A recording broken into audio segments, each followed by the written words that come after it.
Hey there, welcome to my craft dungeon. My name is Pam and this is Total Pamarchy, the craft channel with a little anarchy. Today we're going to combine a t-shirt with a pillow to make a pillow cover out of a t-shirt. These were a couple of large t-shirts that I bought and didn't like the fit of. I've had the pillow forms for a while and was going to use them exactly for this, but just hadn't got around to it until now. I'm very good at procrastinating.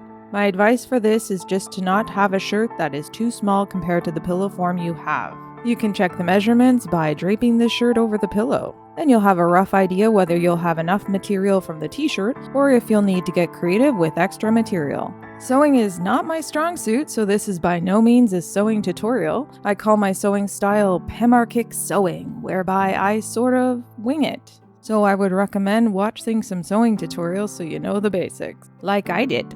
The first shirt I turned into a pillowcase. I didn't think too much about what I was doing and was left with a few seams I had to correct as I was sewing. So to keep things simple, I'll show you how I did this based on the second shirt pillowcase I made. Before you cut, turn your shirt inside out. You'll want to preserve as much material as you can from your shirt, but also end up with a square piece of fabric that will fit around the pillow. I started by cutting the sleeves off the shirt.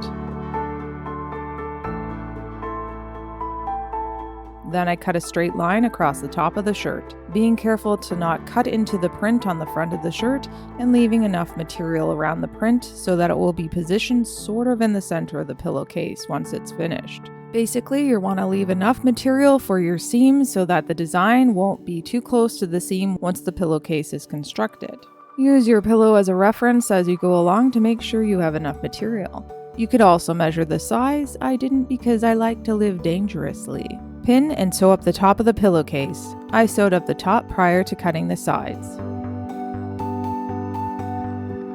Cut the sides to ensure you have two pieces of squarish fabric. For the first pillow, I preserved the side seams of the shirt, but for the second pillowcase, I wasn't able to. If you can preserve the side seams of your shirt and still have enough fabric to create a square edge, then don't cut the sides of the shirt. It'll save you some sewing. Then you're going to want to pin and sew up the sides.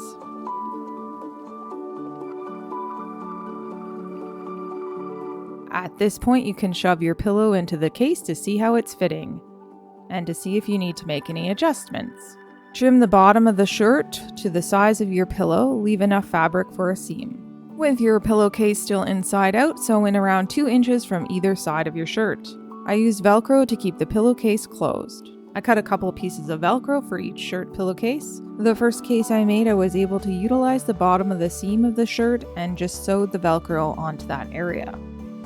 The second shirt was too long and I had to trim the existing seam off, so when I sewed on the Velcro, I pinned and sewed a seam at the same time over the existing gap.